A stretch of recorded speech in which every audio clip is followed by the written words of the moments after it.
욕망에 대한 주제를 많이 나누었는데 탐진치의 탐일 그렇죠. 수 있잖아요. 근데 네네. 그건 삼독이라 그래서 우리를 죽이는 치명적인 독인데 그거 같은 경우에 이제 잘 쓰면 된다 그러셨는데 사실 좀 막연하긴 하거든요. 그렇죠. 가장 최상위의 욕심은 생사를 해탈한 어떤 출가의 길, 수행의 길을 가는 것이다라고 하셨는데 추상적으로 느껴질 수가 그렇죠. 있어요. 근데 그렇죠.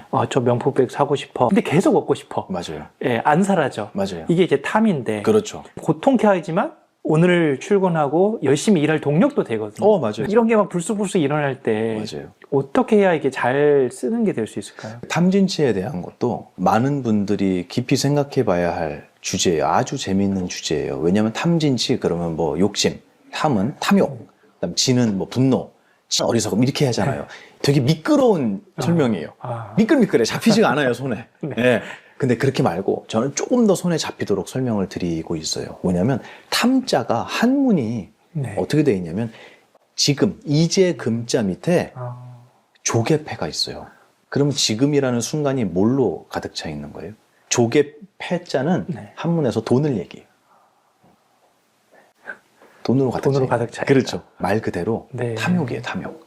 이거는 가질 수 없는 것을 가지려고 하는 욕심을 탐이라고 저는 얘기해요. 가질 수 있는 거는 탐이 아니죠.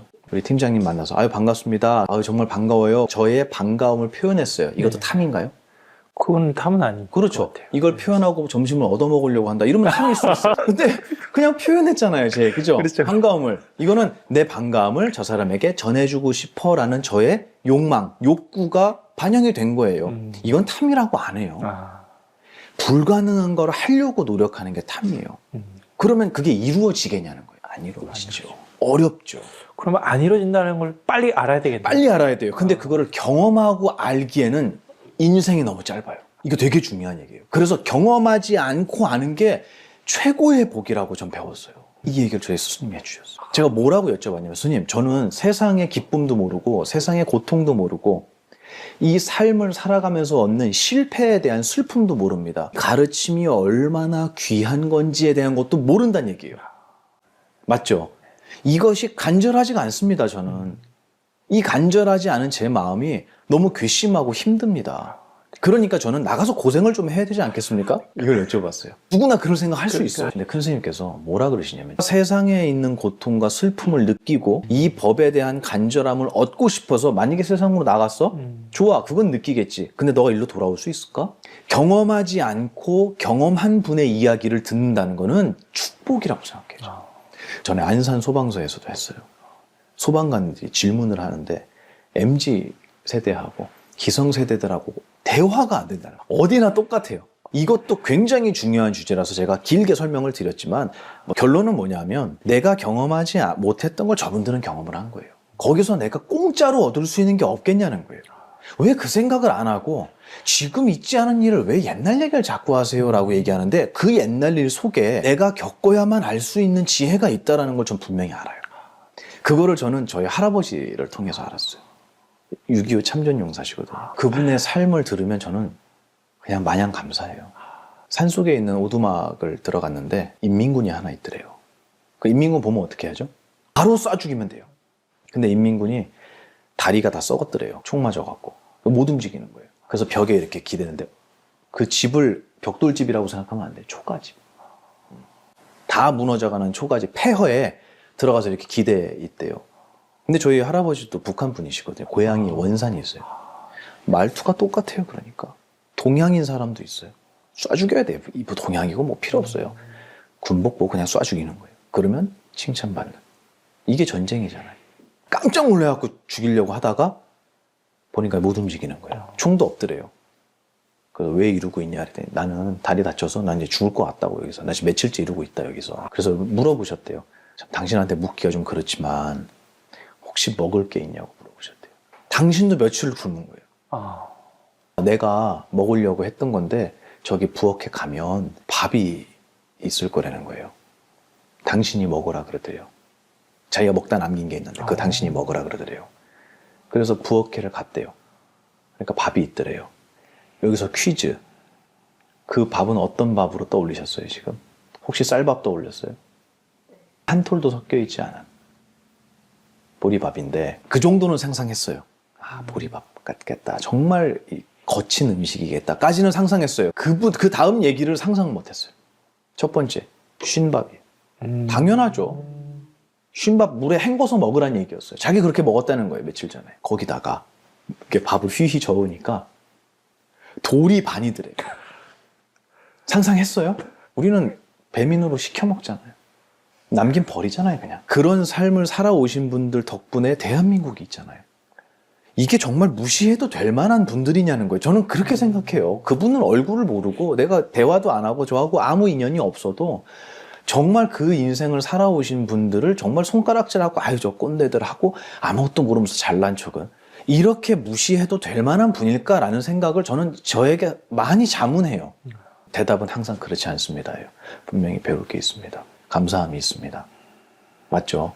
우리는 내가 노력하지 않은 것에 대해서 배울 수 있다면 그게 정말 나에게 주어진 축복이라고 느껴야 돼요. 그래서 수많은 스승을 찾아서 그분들의 말씀을 들어야 된다고 생각합니다. 저 역시도 그렇게 공부하고 있고요. 아까 질문이 그거잖아요. 어떻게 해야 되냐고. 네. 배워야 된다. 제가 나가서 강연해요. 제가 똑똑해서가 아니라 요만큼 배웠는데 그게 너무너무 저에게 행복이에요. 말할 수 없는 보배예요. 내가 이렇게 행복해졌으니 이렇게 삐뚤어지고 모난 나도 행복해졌으니 당신들도 행복해질 수 있지 않겠습니까? 라는 그냥 저는 그거 하나 들고 그냥 뛰어나갔어요. 정말 무모하고 용감했어요. 나의 감정을 어떻게 해야겠습니까? 대답이 놀랍게도 이렇게 하세요가 아니라 스승을 찾으세요 라는 말로 저는 대답하고 싶은 거예요. 이거를 미리 공부하고 내가 겪지 못했던 아픔을 느껴보신 분, 귀한 스승을 먼저 만나신 분들을 찾아서 스님, 저의 이 분노를 어떻게 해야겠습니까? 이 분노라는 것은 도대체 어떤 얼굴을 가진 겁니까? 어떻게 생겨나고 어떻게 사라지는 겁니까? 써야 되는 게 아니고 일단 그거를 먼저 여쭙고 거기에 대한 노하우, 거기에 대한 지혜를 얻으면 그 다음부터 분노라는 것은 나의 연장이 된다는 거예요. 이 연장이 많지 않은 분들이 있어요. 그게 특히 자식을 키우는 우리 부모님들 보면은 많은 연장이 있을 수 있거든요. 근데 이 연장을 배운 적이 없는 거예요. 그러니까 이제 대부분 아버지들은 화내는 거, 고개 돌리는 거. 알아서 해 당신이. 내가 돈까지 벌어오는데 이것까지 해야 돼? 이게 주특기잖아요, 우리나라 남자. 이게 정말 비겁한 얘기거든요. 같이 해야죠, 다. 네. 특히 자녀 양육은 같이 해야죠. 도망가는 거예요. 왜냐면 나는 어떻게 될지 모르겠어 라는 의미 같아요, 제가 듣기에. 남자분들하고 제가 상담을 많이 해보면 그래요. 그러니까 이거는 스승을 먼저 만나야 된다. 결혼하기 전에 스님 어떻게 해야, 스승님 어떻게 해야 결혼 생활을 행복하게 할 수 있겠습니까? 다툼이, 분란이 생겼을 때 어떻게 해야겠습니까? 스님, 제가 자식을 낳을 건데요. 자녀 계획이 있는데요. 어떻게 해야 건강한 아이를 낳을 수 있고, 또 어떻게 해야 아픈 친구가 태어났을 때 굉장히 확률 높죠? 아시죠? 제 자식이 아픈 상태에 태어났을 때 제가 이걸 어떻게 감당해야겠습니까? 다 여쭤봐야 되잖아요. 우리가 수영 배우기 전에 다리에 쥐 났을 때 어떻게 하라고 배우죠. 그럼 질문하는 거야. 아니 쥐도 안 났는데 왜 그걸 미리 알려줘요? 이것만큼 어리석은 게 없는 거예요. 나는 경험하지 못했지만 경험한 분의 이야기를 듣는다라는 거는 제가 볼 때 인간이 할 수 있는 정말 최고의 교양이라고 생각해요. 짐승들도 이걸 하긴 해요. 어미가 하는 걸 보고 배우잖아요. 근데 우리는 배우려고는 안 해요. 제가 강의 때 이런 얘기를 해요. 귀와 입은 동시에 열릴 수가 없어요. 얘가 열리면 얘는 닫혀요. 얘가 열리면 얘는 닫혀요. 근데 우리는 대부분 이게 열려있지 않은가라는 생각을 해요. 왜 제가 이 생각하냐면 제가 떠드는 놈이잖아요. 그러니까 제가 그 생각을 하는 거예요. 너가 떠드는 시간과 너가 귀담아서 배우는 시간하고 어느 게 무겁냐고 저 계속 물어봐요, 저에게. 제가 외부 강의 줄인다 그랬잖아요. 저도 공부해야죠. 저도 귀가 열려 있어야 되잖아요. 모든 사람이 그랬으면 좋겠어요. 모두가 귀를 열고 남의 이야기를 좀 들었으면 좋겠어요. 옳고 그름을 판단하는 게 아니라 저렇게 볼 수도 있겠구나. 나는 A라고 생각했는데 B라고 볼 수도 있겠구나. 난 이게 기쁨이라고 생각했는데 어떤 사람한테는 이게 너무너무 힘든 이 기쁨 때문에 엄청난 고통을 얻었네. 다시 생각해 봐야겠다. 이런 배움이라는 시간이 저는 평생으로 늘어났으면 좋겠어요. 고등학교 때까지가 아니고. 말씀하신 어떻게 감정이라는 것을 구체적으로 이해하겠습니까? 라는 거에 대한 대답은 배워야 된다. 스승을, 멘토를 무조건 찾아야 되고 대한민국의 멘토가 많아져야 된다라고 저는 생각해요. 네. 그게 이제 아까 말씀드린 감정이라는 거 어떻게 다뤄야 되느냐는 가장 구체적인 대답은 저는 배우자. 일단 듣자. 배우고 공감하고 이해하고 그랬을 때 나의 생각이 달라지고 감정이 달라지고 그거 너무 잘 알겠는데 가장 부딪히는 지점은 저 사람이 바뀌지 않으면 이 상황이 달라지지 않을 맞아요. 텐데 맞아요. 왜 항상 나만 그렇죠. 맞아요. 공부하고 배우고 열심히 노력하고 막 이렇게 해야 돼라는 네. 생각이 들 때가 가장 힘들. 정확한 얘기예요. 네. 근데 그 질문을 가장 많이 하시는 분이 불자들이에요. 처음에는 좋아서 공부를 해요. 그러다가 맨날 하는 얘기가 자업자득 이런 얘기 하잖아요. 그거를 듣고 그렇구나 맞네 해놓고 실제로 있었던 일인데 그 얘기를 누구한테 전했냐면 병 속에 누워있는 사람한테 얘기를 했대요. 아이고, 자업자득. 자업자득이다. 왜냐면 그분이 너무 힘들어했대요. 병원에 입원했는데 왜 나한테 이런 일이 온다. 되게 젊은 분이니까. 나는 죄도 안 짓고 살고 난 착하게 살았는데 최대한 정직하게 살았는데 나한테 왜 이 젊은 나이에 이런 큰 병이 오느냐라고 고통스러워하니까 자업자득 얘기를 했다는 거예요. 그 카드는 거기서 쓰시면 안 된다. 제가 뭐 웃으면서 얘기는 했지만 왜냐면 불같이 화를 냈대요. 나 같아도 화가 나죠. 위로받고 싶어서 얘기했는데 너가 지은 대로 받은 거야 라는 이 말이 고통스러운 사람한테는 아유 쌤통이다 이렇게 들리는 거예요. 틀린 말은 아니지만 아픈 말인 거예요. 그거는. 그래서 얘기하는 것도 굉장한 스킬이 필요하고요. 정말 신중해야 된다는 걸 제가 많이 느껴요. 그런 분들이 하는 얘기예요. 왜 불교는 모든 걸 내 탓이라고 합니까? 라는 얘기예요. 저 사람이 운전을 못해서 내가 교통사고에 당했는데 왜 내 탓이라고 하냐고 물어보는 거예요. 언뜻 보면 그럴 수 있잖아요. 그죠? 이 부분이 이 불교 공부하는 사람한테는 굉장히 큰 화두예요. 네. 근데 저는 조금만 생각을 전환하면 명확한 답이 나와요. 뭐냐면 지금 여기 우리 4명 앉아 있잖아요. 5명 앉아 있잖아요. 미안합니다. 미안합니다. 네. 절 뺀 거예요. 화물을 뺀 거예요. 5명이 앉아 있잖아요. 그럼 여기는 5개의 우주가 있는 거예요. 컵 하나를 보더라도 5개의 우주가 5개의 견해로 5개의 눈을 가지고 봐요. 절대 같이 보이지 않아요, 이게. 아까 대표님이 갖다 주셨을 때, 이거 우리가 만든 컵인데, 여기다 주시네. 이런 것까지 배려를 해주시네. 고맙네. 라는 컵이에요. 이건 제 세상이에요. 맞죠? 이걸 모르는, 이 사연을 모르는 분이 보면은, 그런가 보다. 이런 컵이에요. 5개의 우주가 모여 있어요. 이거를 저희 큰 스님 뭐라 그러시냐면, 등불에다가 불을 붙이면, 주변이 밝아지죠. 그러면 주변을 밝히려면 어떻게 된다고요? 등불에 불을 붙여야 돼. 근데 반대로 주변이 밝아진다고 불이 붙어요? 그 얘기를 해주시는 거예요. 5개의 우주가 있기 때문에 5개의 우주가 각자 자기의 공부를 해야 된다는 거예요. 내가 똑똑하고 잘나서 너희들을 교화한다가 아니에요. 불교는. 그 개념이 아니에요. 내가 이걸 느껴서 행복해지면 알려줘요. 왜 알려주냐고요? 당신도 느끼고 행복하라고. 그래서 각자의 등불에 불이 붙어서 밝아지면 저 사람이 바뀌어야 되라는 말이 필요가 없어요. 여기 출판사에 우리 카시오페아 출판사의 직원이 5명이라고 치자고 이렇게. 그러면 이 출판사가 행복해지려면 몇 명이 바뀌어야겠어요? 5명이 바뀌어야 되는 거예요. 각자가 바뀌어야 되는 거예요. 그렇기 때문에 그 질문은 달라지죠. 제가 바뀌어야 되라는 말이 필요가 없어요. 나만 바뀌면 돼요. 그 사람은요? 마찬가지예요. 본인만 바뀌면 돼요. 각자가 자기만 바꾸면 돼요. 내가 바뀌면 바뀐 만큼 행복하잖아요. 그렇죠. 근데 저 사람은 안 바뀌어요. 그러면 저 사람이 바뀌면 좀 더 행복해지는 거겠죠. 그렇죠. 일단 내가 바뀌면 일단 행복하고. 그렇죠. 바뀌면 조금 더 행복해지고. 그렇죠. 당연하죠. 그러니까 이 교육은, 불교의 이 얘기는 언뜻 보면 자기의 수양을 위해서 하는 것 같아요. 굉장히 개인적인 공부로 느껴져요. 아니요. 온 우주를 바꿔요. 네. 첫 번째는 뭐냐면 자기의 우주가 바뀌잖아요. 내 세상이 바뀌죠. 그건 100% 확신해요. 이거를 모두가 각자가 하면 이 세상도 바뀌는 거예요. 이거는 정말 위대하고 큰 거대한 프로젝트라고 생각해요. 그러네요. 네. 근데 이거를 깊이 있게 이제 스승님께 배우지 못하면 나의 안위를 위해서 내가 바뀌면 세상이 변한다. 끝. 틀린 말은 아니지만 절반만 얘기하는 거예요. 내가 바뀌면 세상이 변하죠. 하지만 저 사람은요? 저 사람도 바뀌어야 되잖아요. 그러려면 어떻게 해야겠습니까? 전해야죠. 이거는 아주 필연적인 저는 루틴이라고 생각해요. 내가 행복했으면 전해야 돼요. 왜냐고요? 저 사람이 행복해져야 되니까. 그래서 제가 큰 스님께 국회에서 강의하고 나올 때 제가 이렇게 여쭤봤어요. 스님, 3시간 반 운전해서 왔습니다. 삼주에서.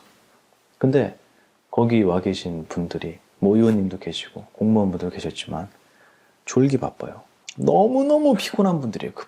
그분들이 잘못된 게 아니고 의원분들은 5분 스케줄이잖아요. 이동하면서도 스케줄이 너무 많아요. 전화로 할 스케줄이 너무 많아요. 이런 인생을 사는 분이 1시간, 2시간 앉아있으면 안 졸겠냐고.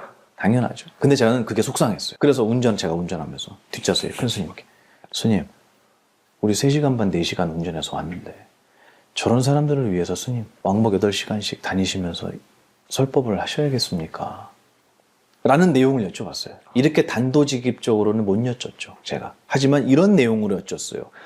그랬더니 1초도 안 돼서 뭐라고 대답하시냐면 야, 보마라, 나는 누구를 위해서 설법한 적 없어. 그러시는 거예요. 나는 내 세상을 맑히는 중이야. 그러죠. 여기 4분 앉아 있잖아요. 다 울어요, 이분들이. 그럼 내 세상은 어떤 세상이에요? 슬픈 세상이에요. 우는 세상이에요. 근데 울고 있는 사람을 내가 얘기해서 오해해요. 안 울어도 돼요. 즐거운 일이에요. 해서 웃었어요. 그럼 내 세상이 어떻게 된 거예요? 바뀐 거잖아요. 웃는 세상으로. 나는 내 세상을 밝히는 거지 남을 위해서 얘기한 적 없어. 제가 한마디도 못했어요. 그 말씀에. 이게 똑같은 강의를 하고 설법을 해도 수준의 차이 같아요. 욕심도 수준이 있다 그랬잖아요. 그죠? 분노도 무게가 다르다 그랬잖아요. 이것처럼 그 얘기를 듣고 저는 저분은 정말 당신의 세상을 밝히고 있는 중이시구나. 누구를 위해서 얘기하는 게 아니구나. 제가 설명을 하면 이해를 하지만 말만 딱 잘라서 얘기하면 불교는 자기중심적인 거예요. 세상에 관여하지 않고 세상에서 벗어나 있고 멀리 떠나가 있고 이거를 속세를 떠난다는 말로 대변하잖아요. 그 뜻이 아니거든요. 속세를 떠난다는 게. 그리스인 조르바 보니까 그 얘기 나오더라고요. 수도원 들어갔는데 조르바가 수도원 들어가는 장면 맞을 거예요. 수도사들이 신문 안 갖고 왔냐고. 신문은 왜요? 우리도 신문을 읽어야 세상을 알 수 있지 않겠느냐. 그렇게 표현되어 있더라고요. 세상은 그들을 버렸는데 그들은 세상을 버리지 못했다고. 수행자는 당연히 세상을 떠나야 된다고 생각해요. 내 개인적인 마음이. 세상에 매여 있으면서 어떻게 이 공부를 하겠어요? 그게 속세를 떠난다는 얘기지. 출가한 분들이, 스승들이 세상을 등지고 멀리 가버린다는 얘기가 아닌데 자꾸 그렇게. 그래서 스님들이 이 속세에 대한 이야기를 하면, 삶의 기술에 대한 얘기를 하면, 아니 출가하신 스님들이 어떻게 세속의 이야기를 아세요? 알지도 못하면서 아는 척하지 마세요 라고 얘기를 하는 거예요. 좀 그렇지 않다고 생각해요. 그래서 이거를 불교에서는 이런 말로도 표현해요. 부처님께서 스님들이 모여 계시는 수행하는 승가, 지금은 절이지만 그때는 절이 없었잖아요. 숲속에 모여서 스님들이 수행을 하셨잖아요. 스님들이 모여 계시는 대중의 거처는 마을에서 너무 떨어지지도 않고 너무 가깝지도 말아야 한다라고 나와 있어요. 저는 구체적으로 몇 킬로라고 얘기를 좀 해주시지. 아니면 걸어서 몇 분 거리라고 해주시면 좋지. 이게 무슨 뜻이야? 라고 20대 초반에 제가 그걸 보고 그 생각을 했어요. 근데 이제 조금 알 것 같아요. 이거는 마음의 거리를 얘기하는 거예요. 세속이 너무 가까우면 세속의 소리가 들려요. 또 세속하고 너무 멀면 세속의 소리가 안 들려요. 그것도 말고. 그게 저는 스승, 출가자, 스님네들이 심리적으로, 정신적으로 위치해야 될 자리라고 봐요. 그래서 이 삶에 대한 이야기도 제가 더 드리는 거고, 그래서 제가 더 스승님을 찾고 멘토를 찾아야 된다라고 말씀드리는 거고, 그래야 내가 바뀌고 각자의 내가 바뀌었을 때 이 세상이 바뀌는 거지, 각자를 빼고 이 세상은 남아있지 않죠. 모두가 모여야 대한민국이잖아요. 근데 나는 공부했으니까 나머지 대한민국을 내가 바꾸겠다? 그런 건 없어요. 그냥 각자가 바뀌어야 되는 거예요. 그래서 저 사람이 바뀌어야 돼가 아니라 저 사람 역시 스스로가 바뀌어야 돼 라는 말로 조금만 바꾸면 이 불교의 가르침이 좀 더 현실적으로 느껴지지 않을까, 그렇게 얘기하고 있어요. 나는 내 세상을 밝히는 중이다. 그 말이 저의 오늘의 한 문장이 될 것 같아요. 네. 너무 감동이. 네, 저도 깜짝 놀랐어요. 한마디도 못했어요, 제가. 나는 남을 위해서, 예쁜 놈 위해서는 얘기 더 해주고, 듣기 싫어하는 놈 보이면, 너는 그냥 듣지 마.